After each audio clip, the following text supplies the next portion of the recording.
Hello and welcome दोस्तों। आज हम फिर से लेके आए हैं यूपी पुलिस कांस्टेबल के लिए एक महत्वपूर्ण वीडियो। इस वाली वीडियो में टोटल 30 प्रश्न रहने वाले हैं और हमारा ऐसा रहता है कि हम सभी प्रश्न से एक्स्ट्रा पॉइंट निकालते हैं। ठीक है, भारत की कौन सी भी एग्जाम दो तो इस सभी एग्जाम के लिए महत्वपूर्ण वीडियो होने वाला है। लास्ट तक जरूर अटेंड करना। तो चलिए वीडियो को स्टार्ट करते हैं। उत्तर प्रदेश को पहले संयुक्त प्रांत के रूप में जाना जाता था, तो ये उत्तर प्रदेश नाम कब दिया गया था उत्तर प्रदेश को? तो सही आंसर है इसका 1950 में उत्तर प्रदेश नाम दिया गया था संयुक्त प्रांत से। ये आपने याद रखना है। ठीक है, 24 जनवरी इसकी अप्रॉक्सीमेटली एक तारीख है। तो 24 जनवरी 1950 को संयुक्त प्रांत से उत्तर प्रदेश नाम दिया गया था। इसके अलावा हम एडिशनल इंफॉर्मेशन देख लेते हैं। ठीक है, उत्तरांचल की बात करेंगे।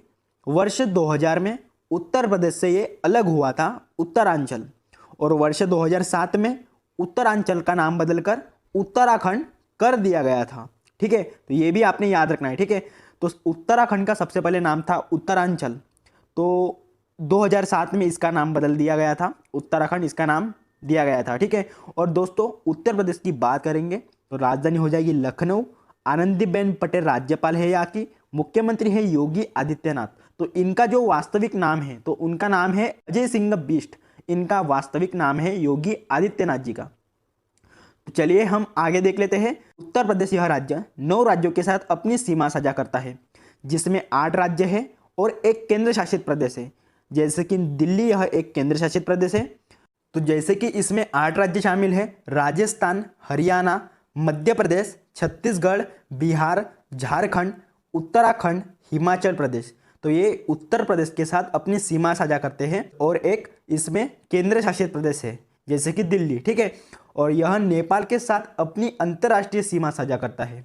तो ये भी आपने याद रखना है। तो चलिए हम आगे देख लेते हैं। उत्तर प्रदेश राज्य एक्ट पर गवर्नर जनरल द्वारा कब हस्ताक्षर किए गए? तो इसका सही आंसर है ऑप्शन ए 7 दिसंबर 1947 को उत्तर प्रदेश में जो राज्य एक्ट हुआ था तो इस पर गवर्नर जनरल द्वारा हस्ताक्षर किए गए थे। आगे देख लेते हैं। उत्तर प्रदेश में पंचायती राज विभाग कब बनाया गया था? 1948 में उत्तर प्रदेश में पंचायती राज विभाग बनाया गया था। तो आइए कुछ एक्स्ट्रा जानकारी देख लेते हैं। वर्ष 1948 में पंचायती राज विभाग को ग्राम पंचायतों के कामकाज के मार्गदर्शन, विनियमन और निगरानी की जिम्मेदारी के साथ बनाया गया था।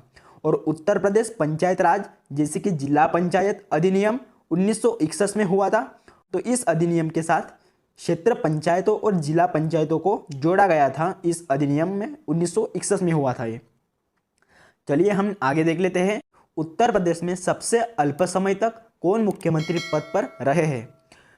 त्रिभुवन नारायण सिंह जी यह उत्तर प्रदेश में सबसे अल्प समय तक मुख्यमंत्री पद पर रहे हैं।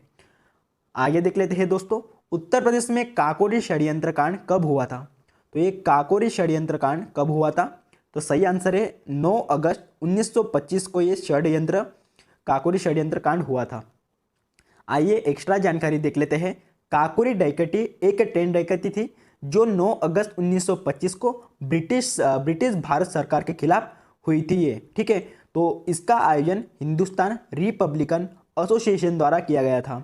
तो अगर आपको ऐसा पूछा जाए कि इसका आयोजन किसके द्वारा किया गया था, हिंदुस्तान रिपब्लिक एसोसिएशन द्वारा इसका आयोजन किया गया था। काकोरी षड्यंत्र के पीछे का विचार सरकार से संबंधित धन को सुरक्षित करना था। तो ये सरकार का ये विचार था। आगे हम देख लेते हैं दोस्तों। उत्तर प्रदेश के आगरा नगर पर बाबर ने कब अधिकार किया था? ईस्वी सन 1526 में बाबर ने अधिकार किया था आगरा नगर पर। आइए हम आगे देख लेते हैं। उत्तर प्रदेश के किस नगर में सर्वप्रथम भारतीय राष्ट्रीय कांग्रेस का वार्षिक अधिवेशन हुआ था? तो इसका सही आंसर हो जाएगा इलाहाबाद में सर्वप्रथम भारतीय राष्ट्रीय कांग्रेस का वार्षिक अधिवेशन हुआ था। आइए नेक्स्ट क्वेश्चन देख लेते हैं। उत्तर प्रदेश सरकार द्वारा दिए जाने वाला सर्वोच्च पुरस्कार कौन सा है? यश भारतीय पुरस्कार। तो ये उत्तर प्रदेश सरकार द्वारा दिए जाने वाला सर्वोच्च पुरस्कार है। अगर आपको ऐसा पूछा जाए कि ये पुरस्कार किस क्षेत्र में दिया जाता है, जैसे कि साहित्य, समाज सेवा, चिकित्सा, फिल्म विज्ञान, पत्रकारिता, हस्तशिल्प, संस्कृति, शिक्षण, संगीत, नाटक, खेल, उद्योग और ज्योतिष के क्षेत्र में उल्लेखनीय योगदान करने वाले को दिया जाता है ये पुरस्कार। अगर दोस्तों आपको इसकी स्थापना पूछी जाए तो इसकी स्थापना 1994 में इसकी स्थापना की गई थी। नेक्स्ट क्वेश्चन देख लेते हैं, भारत का सबसे लंबा राष्ट्रीय राज्यमार्ग कौन सा है? NH-44 भारत का सबसे लंबा राष्ट्रीय राज्यमार्ग है। आइए एक्स्ट्रा पॉइंट के साथ जान लेते हैं। NH-44 भारत का सबसे लंबा राष्ट्रीय राज्यमार्ग है जिसकी लंबाई है 3745 किलोमीटर की है, जो उत्तर में श्रीनगर से दक्षिण में कन्याकुमारी तक जाता है। मतलब ये श्रीनगर से ऊपर से ये नीचे तक आता है। ये बीच वाली लाइन आपको दिख रही है तो ये NH-44 की लाइन है, ठीक है। तो इसकी लंबाई है 3745 किलोमीटर की इसकी लंबाई है, ठीक है। ये राज्यमार्ग 11 राज्यों और लगभग 30 महत्वपूर्ण शहरों को जोड़ता है ये राज्यमार्ग। आइए हम आगे देख लेते हैं, भारत का प्रथम राष्ट्रीय उद्यान कौन सा है? तो सही आंसर है ऑप्शन डी, जिम कॉर्बेट राष्ट्रीय उद्यान। यह भारत का प्रथम राष्ट्रीय उद्यान है। आइए एक्स्ट्रा जानकारी देख लेते हैं, भारत का पहला राष्ट्रीय पार्क 1936 में हेली राष्ट्रीय उद्यान के रूप में स्थापित किया गया था। मतलब जिम कॉर्बेट का सबसे पहला नाम था हेली राष्ट्रीय उद्यान। 1936 में हेली राष्ट्रीय उद्यान के रूप में स्थापित किया गया था, जिसे अब जिम कॉर्बेट राष्ट्रीय उद्यान नाम से जाना जाता है। दोस्तों इस ऑप्शन से भी देख लेते हैं, जैसे कि कान्हा राष्ट्रीय उद्यान मध्य प्रदेश इस राज्य में स्थित है, दुधवा राष्ट्रीय उद्यान उत्तर प्रदेश इस राज्य में स्थित है, और राजाजी राष्ट्रीय उद्यान ये उत्तराखंड इस राज्य में स्थित है। आई होप कि आपको ये समझ गया होगा। तो चलिए हम आगे देख लेते हैं, गेहूं के अधिकतम उत्पादक वाला राज्य है उत्तर प्रदेश, तो ये भी आपने याद रखना है, ठीक है। तो हम एक्स्ट्रा जानकारी के साथ देख लेते हैं, देश के कुल खाद्यान्न उत्पादन में उत्तर प्रदेश का स्थान प्रथम है, और राज्य में साल भर 3 तरह की फसलें उगाई जाती है, जैसे कि रबी हो गया, खरीफ और जैद प्रकार की इसमें फसलें उगाई जाती है। उत्तर प्रदेश में गेहूं, जौ, गन्ना, आलू और दाल खाद्यान्न उत्पादन के लिए प्रथम स्थान है उत्तर प्रदेश का। तो आइए इसी के अलावा हम एक्स्ट्रा पॉइंट देख लेते हैं, उत्तर प्रदेश भारत में गन्ने का सबसे बड़ा उत्पादक राज्य है। इसके बाद महाराष्ट्र, कर्नाटक, तमिलनाडु तो इनका स्थान है, ठीक है। तो ये भी स्थान आपको याद रखने हैं क्रमानुसार। उसके बाद है भारत में गुजरात राज्य कपास का सबसे बड़ा उत्पादक है, और इसके बाद महाराष्ट्र आता है, तेलंगाना और कर्नाटक, ये सही क्रम है, ठीक है। उत्तर प्रदेश में कृषि मुख्य व्यवसाय है, गेहूं राज्य की मुख्य खाद्य फसल है, और गन्ना मुख्य व्यावसायिक फसल है। अगर आपको पूछा जाए कि भारत में धान का सबसे उत्पादक राज्य कौन सा है, तो पश्चिम बंगाल यह धान का सबसे अधिक उत्पादक वाला राज्य है। आइए हम नेक्स्ट क्वेश्चन देख लेते हैं, भारत का संविधान तैयार करने के लिए गठित संविधान निर्माती सभा का अध्यक्ष कौन था? Option C, doctor Rajendra Prasad ji तो इसके अध्यक्ष थे। तो ये भी आपने याद रखना है। तो दोस्तों हम पंडित जवाहरलाल नेहरू की बात करें तो ये देश के पहले प्रधानमंत्री थे, और सरदार वल्लभ भाई पटेल जी को लौह पुरुष इस नाम से जाना जाता है, ठीक है। अगर दोस्तों आपको ऐसा पूछा जाए इस संविधान सभा के उपाध्यक्ष कौन थे, तो हरींद्र कुमार मुखर्जी यह उपाध्यक्ष थे। कई बार एग्जाम में पूछा जाता है ये वाला प्रश्न। तो आगे हम देख लेते हैं, भारत के राष्ट्रीय पक्षी का वैज्ञानिक नाम क्या है?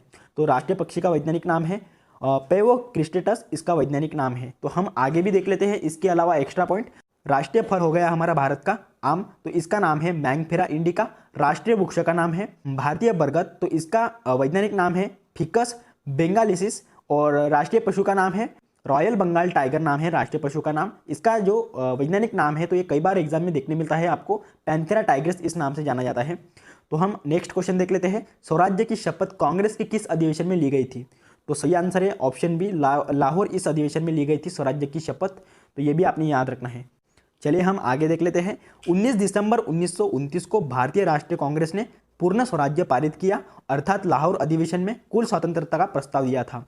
पंडित जवाहरलाल नेहरू कांग्रेस के अध्यक्ष चुने गए थे, और सार्वजनिक रूप से 26 जनवरी 1930 को इसकी घोषणा की गई थी। तो ये भी आपने याद रखना है। तो दोस्तों हम आगे देख लेते हैं, पहला स्वतंत्रता दिवस पूर्ण स्वराज्य के रूप में 26 जनवरी 1930 को मनाया गया था।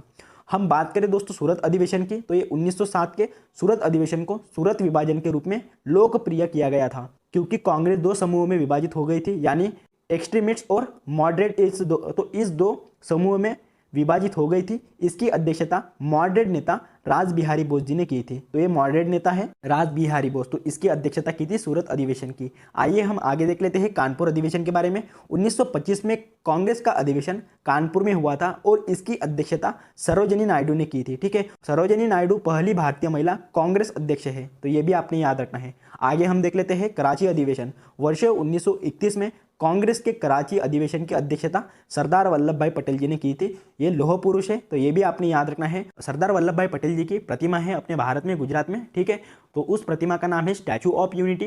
तो उसको किसने बनाया था? रामवी सुतार जी ने बनाया था उसको। तो इस अधिवेशन ने गांधी इरविन समझौते को मंजूरी दी थी, और मौलिक अधिकारों और आर्थिक नीति पर एक प्रस्ताव पारित किया था इस अधिवेशन ने, कराची अधिवेशन ने। तो आइए हम आगे देख लेते हैं। उत्तर प्रदेश के नवरोज त्यौहार को यूनेस्को की सांस्कृतिक धरोहर सूची में कब शामिल किया गया था? तो दोस्तों इसको शामिल किया गया था 1916 में, तो ये भी आपने याद रखना है। आगे हम देख लेते हैं, उत्तर प्रदेश में होली के रूप में मनाया जाने वाला लट्ठमार होली त्यौहार ये कहाँ पर मनाया जाता है? तो ये बरसाना में मनाया जाता है, तो ये भी आपने याद रखना है। तो दोस्तों हम वाराणसी की बात करेंगे, तो वाराणसी उत्तर प्रदेश में गंगा नदी के किनारे बसा एक शहर है। वाराणसी में लोकप्रिय त्यौहार है जैसे कि गंगा महोत्सव हो गया, बुद्ध महोत्सव, मकर संक्रांति हो गया, नाथ नथैया और अन्नकूट, तो ये वाराणसी में मनाई जाती है। उसके बाद हम बात करेंगे दोस्तों अयोध्या के बारे में। एक उत्तर प्रदेश का एक लोकप्रिय शहर है जहाँ पर राम जन्मभूमि है। और दोस्तों अयोध्या के लोकप्रिय त्यौहार की बात करेंगे जैसे कि रामलीला हो गया, श्रावण झूला मेला, तो अयोध्या में मनाई जाती है। तो ये अयोध्या सरयू नदी के किनारे बसा हुआ एक शहर है। आगे हम बात करते हैं द्वारका के बारे में। तो द्वारका गुजरात का एक प्राचीन शहर है। द्वारका में लोकप्रिय त्यौहार है जैसे कि जन्माष्टमी हो गया, मगसर त्यौहार, तो ये द्वारका में मनाए जाते हैं। तो दोस्तों हम आगे देख लेते हैं, प्रसिद्ध तीर्थस्थल गोकर्णनाथ उत्तर प्रदेश के किस जिले में स्थित है? तो सही आंसर हो जाएगा दोस्तों इसका ऑप्शन सी, लखीमपुर जिले में ये स्थित है। तो उत्तर प्रदेश का ये सबसे बड़ा जिला है लखीमपुर खीरी, ये भी आपने याद रखना है।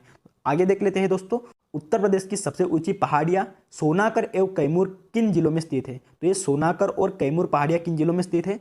मिर्जापुर एवं सोनभद्र जिले में स्थित है। कई बार एग्जाम में देखने मिलते हैं आपको, मगर आप में से बहुत लोगों को ये क्वेश्चन पता नहीं होता है, ठीक है। तो नेक्स्ट क्वेश्चन देख लेते हैं, उत्तर प्रदेश का प्रसिद्ध गणगौर मेला तो ये किस माह में आयोजित किया जाता है? चैत्र के माह में आयोजित किया जाता है उत्तर प्रदेश का प्रसिद्ध मेला गणगौर मेला।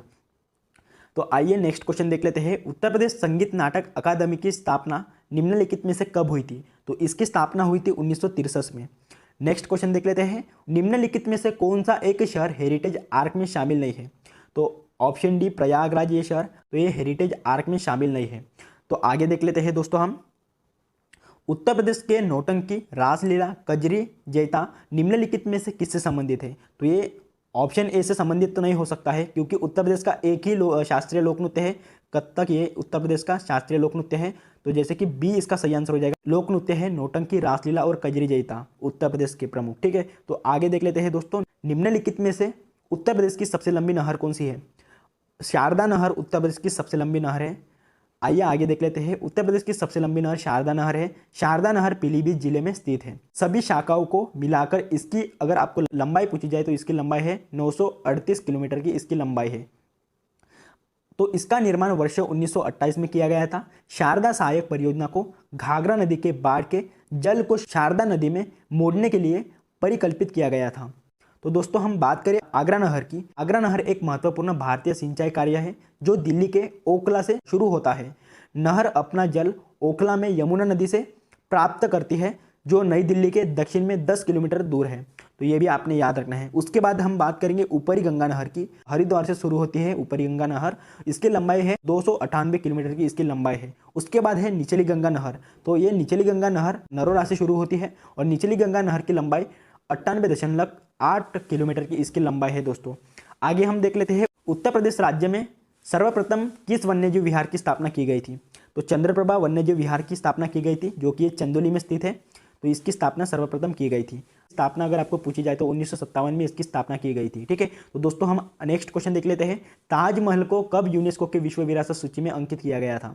तो सही आंसर हो जाएगा इसका ऑप्शन डी, 1983 में ताजमहल को यूनेस्को की विश्व विरासत सूची में अंकित किया गया था। ताजमहल को किसने बनवाया था? तो ये आंसर आपको कमेंट बॉक्स में बताना है। तो चलिए हम आगे देख लेते हैं, अवध के अंतिम नवाब कौन थे? वाजिद अली शाह अवध के अंतिम नवाब थे। कई बार एग्जाम में देखने मिलता है ये वाला भी क्वेश्चन। नेक्स्ट क्वेश्चन देख लेते हैं, लक्षद्वीप में कितने द्वीप है? तो 36 द्वीप है दोस्तों लक्षद्वीप में। गोविंद वल्लभ पंत को किस वर्ष भारत रत्न पुरस्कार मिला था? तो गोविंद वल्लभ पंत जी को 1957 में भारत रत्न पुरस्कार मिला था दोस्तों। तो चलिए हम आगे देख लेते हैं, जौनपुर शहर की स्थापना किसके द्वारा की गई थी? तो जौनपुर शहर की स्थापना की गई थी ऑप्शन डी, फिरोज शाह तुगलक द्वारा इसकी स्थापना की गई थी दोस्तों। आईएमपी है, प्रश्न को जरूर आईएमपी करके रखना, इंपॉर्टेंट है क्वेश्चन। उत्तर प्रदेश की एकमात्र नदी कौन सी है जो हिमालय से नहीं निकलती है? तो सही आंसर है इसका ऑप्शन ए, गोमती नदी ऐसी नदी है जो हिमालय से नहीं निकलती है। आई होप कि ये वाला वीडियो आपको अच्छा लगा होगा। तो चैनल को प्लीज़ रिव्यू दो और अपने भाई बहन के पास ये वाला वीडियो जरूर शेयर करना। ऐसे ही कंटेंट आपको इस वाली चैनल पे चाहिए, चैनल के ऊपर प्लीज़ जुड़े रहना और मिलते हैं नेक्स्ट वाली वीडियो में। जय हिंद।